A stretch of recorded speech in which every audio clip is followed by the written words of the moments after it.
Hello friends, welcome to our channel automation community. Last video में हमने HMI की programming की थी, जहां पे हमने इनपुट, आउटपुट और डेटा डिस्प्ले की प्रोग्रामिंग की थी। आज हम देखने वाले हैं कि कैसे हम उसमें न्यूमेरिक एंट्रीज, एनालॉग स्लाइडर डाल सकते हैं और उसका सिमुलेशन कैसे करते हैं। तो सिंपली यहाँ तक हमने लास्ट वीडियो में बनाया था। अब हम इसमें न्यूमेरिक एंट्रीज डालना चाहते हैं, क्योंकि हम चाहते हैं कि यूज़र के पास से हम डेटा लेना चाहते हैं, इनपुट लेना चाहते हैं। तो यहाँ पे सिंपली इस पे जाएंगे और न्यूमेरिक एंट्री पे क्लिक कर देंगे। तो यहाँ से हम सिंपली बॉक्स बना लेंगे जैसे हम पहले बनाते थे, और इस पे डबल क्लिक करके हम यहाँ से उसकी एड्रेस दे देंगे। अब वैल्यूज जो है वो डेटा रजिस्टर में स्टोर होती है, तो मैं डी सिलेक्ट करूँगा। अब ऑलरेडी D2 तक मैं यूज़ कर चुका हूँ, D0, D1, D2 को मैं डेटा डिस्प्ले में यूज़ कर चुका हूँ, लेकिन फिर भी मैं यहाँ पे D2 ले रहा हूँ, ताकि सिमुलेशन में जब हम इसकी वैल्यूज टाइप करेंगे तो ये हमें D2 रजिस्टर में शो करेगा, तो आपको रियलाइज़ होगा कि ये वर्क करता है कि नहीं। तो यहाँ पे सिंपली मैं D2 करके एंटर कर देता हूँ। यहाँ से आप मिनिमम और मैक्सिमम वैल्यू सेट कर सकते हैं कि आप यूज़र के पास से कितनी मैक्सिमम और मिनिमम वैल्यूज लेना चाहते हैं। यहाँ पे आप उसके इंटीजर और फ्रैक्शन को भी सिलेक्ट कर सकते हैं, और पहले की तरह यहाँ पे आप अलग अलग टाइप सिलेक्ट कर सकते हैं और उसका कलर चेंज कर सकते हैं। तो अभी हम सिंपली यहाँ पे ओके कर देंगे और एक यहाँ पे टेक्स्ट डाल देते हैं, ताकि पता चले कि ये क्या रिप्रेजेंट करता है। ये हमारी D2 वैल्यू को रिप्रेजेंट करता है, तो इसको D2 ही रखते हैं।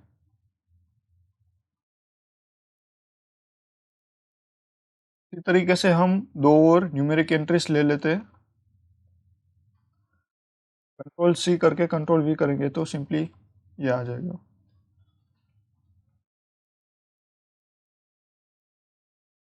ये एड्रेसिंग जो है वो हम चेंज कर लेते हैं, तो इस पर डबल क्लिक करेंगे और ये यहाँ पे हम D3 करेंगे और ओके कर देंगे। उसी तरह यहाँ पे डबल क्लिक करके पे D4 कर देंगे। तो पे भी हम चेंज कर लेते हैं।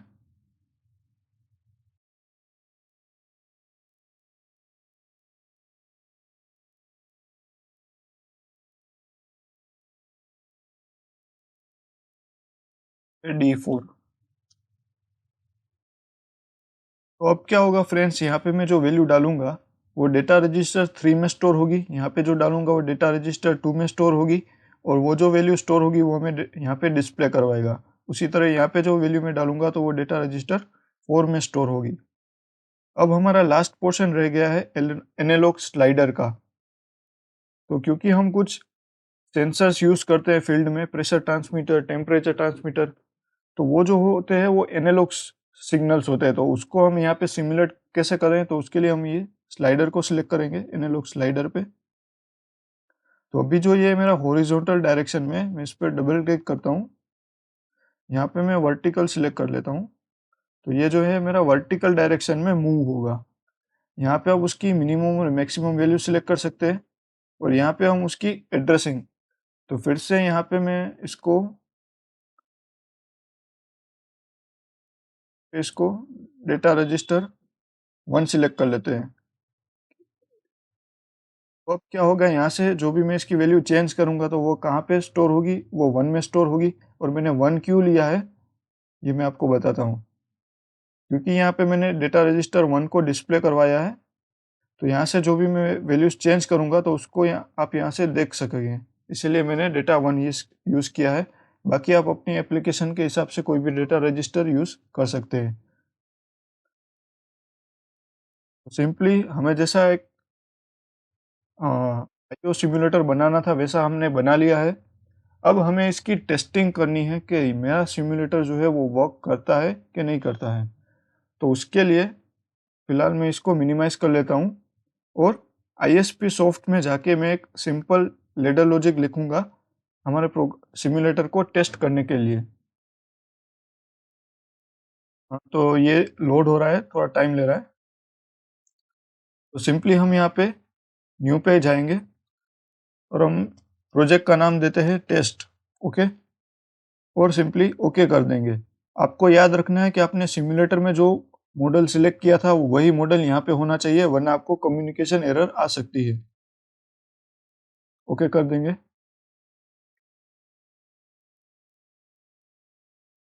लेफ्ट हैंड साइड यहाँ पे प्रोग्राम्स पे जाके राइट क्लिक करेंगे और न्यू पे जाएंगे। तो यहाँ पे हम अभी प्रोजेक्ट का नाम दे सकते हैं टेस्ट और सिंपली ओके कर देंगे। हमारी वर्क स्पेस जो है वो आ गई है। यहाँ पे हम कॉन्टेक्ट सिलेक्ट करके रेड वाले पोर्शन पे आएंगे तो हमारा कॉन्टेक्ट जो है वो आ गया है। अब इसको नेम दे देते हैं X0। एंटर जाएंगे, एंटर क्लिक करेंगे तो ये अपने आप आ जाएगा। उसी तरह फिर से यहाँ पे सिलेक्ट करेंगे और अब कोयल को सिलेक्ट करके रेड वाले पोर्शन पे आएंगे, क्लिक करेंगे तो हमारा कोयल आ जाएगी।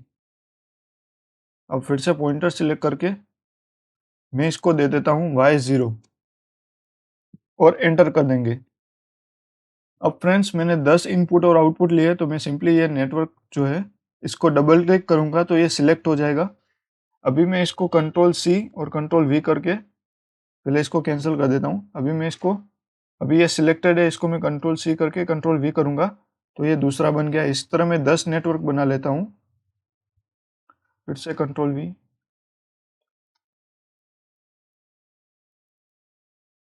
मैंने 10 नेटवर्क बना लिए हैं। अभी इसका हम नेमिंग जो है वो चेंज कर लेते हैं। यहाँ पे मैं X1 कर लेता हूँ, यहाँ पे होगा Y1,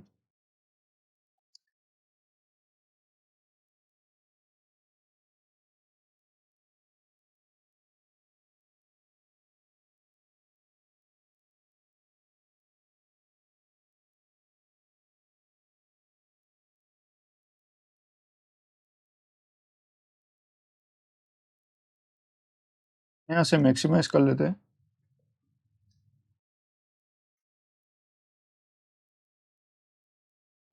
X4 enter, Y4 enter, फिर से हम यहाँ पे आ जाएंगे।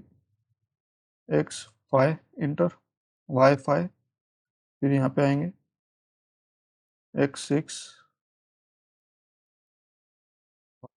6, यहाँ पे हम लिखेंगे X7, यहाँ पे हम लिखेंगे Y7,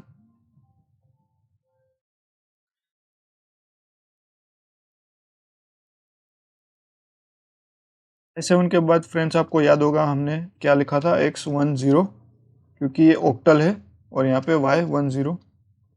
उसी तरह यहाँ पे X11 और यहाँ पे Y11। डेटा रजिस्टर के लिए भी कुछ प्रोग्रामिंग लिख लेते हैं। तो हमें एक न्यू नेटवर्क नीचे चाहिए, तो उसके लिए हम यहाँ पे क्लिक करेंगे तो इसके नीचे एक नया नेटवर्क आ जाएगा। तो यहाँ पे हमें क्या करना है, हम सिंपली एक टाइमर ले लेते हैं। पहले हम एक कॉन्टेक्टर ले लेते हैं, का नाम दे देते हैं X0। तो जब मेरा X0 कॉन्टेक्टर ऑन होगा तो हमारा टाइमर ऑन होना चाहिए। तो यहाँ से हम फंक्शंस में जाएंगे, सिलेक्ट करके की सिंटेक्स होती है TMR, इसको इंसर्ट कर लूँगा। फिर से मैं फंक्शन में जाके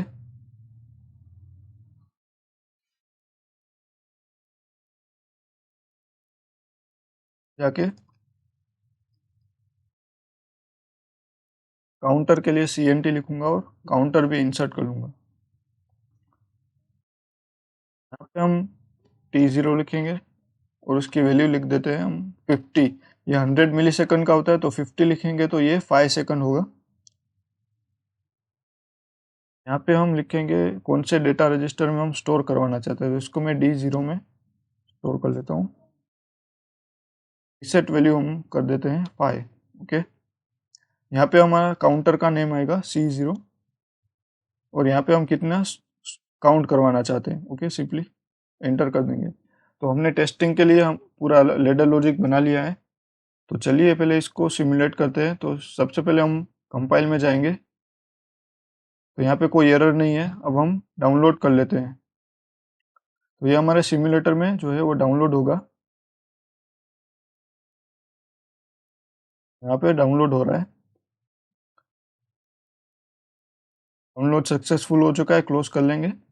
अब यहाँ से हम ऑनलाइन मोड पे क्लिक करेंगे। तो यहाँ पे ऑफलाइन की जगह पे ये ऑनलाइन हो गया है। अब यहाँ पे रन पे जाएंगे, यस क्लिक करेंगे। तो ये पीएलसी सिमुलेटर मेरा रन हो गया है। और इस वाले बिट को भी आप ऑन ही रखिए। अब हम फिर से अपनी HMI को स्टार्ट करेंगे। तो हम सिंपली हमने बनाया था, ठीक है। अब यहाँ पे इस वाले आइकन पे जाएंगे तो हम ऑफलाइन सिमुलेशन कर सकते हैं, क्योंकि अभी हमारे पास हार्डवेयर पीएलसी नहीं है। तो हम इस पे क्लिक करेंगे। सबसे पहले ये कंपाइल करेगा, कोई एरर तो नहीं है। अब क्योंकि कोई एरर नहीं थी तो ये इसको रन करने लगा है। तो बैकग्राउंड में मैं अपना ISP सॉफ्ट खोल लेता हूँ। ये जो है मेरी HMI की स्क्रीन है। तो हमने क्या प्रोग्रामिंग की थी, आप यहाँ से देख सकते हैं कि मेरा जो X10 है, पहले हम X1 आपको दिखाता हूँ। तो ये X1 से लेके X5 तक मेरे जो है मेंटेन बटन है। तो इसका फंक्शन अभी आपको क्लियर हो जाएगा कि जैसे ही मैं इसको प्रेस करता हूँ तो मेरा आउटपुट जो है वो ऑन रहता है। अभी इसे ऑफ करना है तो मैं फिर से इसको प्रेस करूँगा तो मेरा आउटपुट जो है वो ऑफ हो गया है। उसी तरह X1 X2 तो मेरे वो आउटपुट्स ऑफ हो रहे हैं। अभी यहाँ से फिर से वो ऑफ हो गए। उसी तरीके से मेंटेन, ये क्या थे, मोमेंट्री है। तो इसका क्या है, जैसे मैंने इसको प्रेस किया तो जितनी देर मैं इसको प्रेस रखूँगा उतनी देर ही ये मेरा आउटपुट जो है वो ऑन होगा। तो ये मुझे पल्स आउटपुट दे रहे हैं, यहाँ पे आप देख सकते हैं। तो मेरा सिमुलेटर जो है वो वर्क कर रहा है, ठीक है। अभी यहाँ से हम देखते हैं कि मैंने X0 को जो 2 बार प्रेस किया तो ये काउंटर ने मेरे 2 काउंट कर लिया है। अभी मैं फिर से इसको प्रेस करूँगा तो अभी ये 3 काउंट कर लिया है। अभी ऑफ कर दूंगा, अब फिर से ऑन करूँगा तो ये 4 काउंट कर रहा है। और टाइमर देख सकते हैं, टाइमर की वैल्यू यहाँ पे रिप्रेजेंट हो रही है। जब ये 5 काउंट कर लेगा तो इसने अपनी काउंटिंग कंप्लीट कर ली है। इसको ऑफ करूँगा तो ये रीसेट हो गया। फिर से ऑन करूँगा तो ये मेरी टाइमिंग की बिट्स दिखा रहा है, ठीक है। अब यहाँ से हम एनालॉग स्लाइडर को समझते हैं। जैसे मैं इसकी वैल्यू चेंज करता हूँ तो यहाँ पे आप देख सकते हैं D1 की वैल्यू चेंज हो रही है। तो इस तरीके से हम एनालॉग स्लाइडर को यूज़ कर सकते हैं डेटा रजिस्टर में वैल्यू स्टोर करवाने के लिए।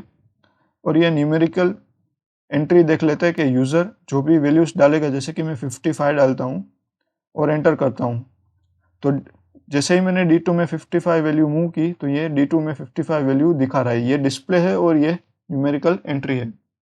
तो फ्रेंड्स, आपने देखा कि हमारा सिमुलेटर जो है वो कम्प्लीटली रन कर रहा है।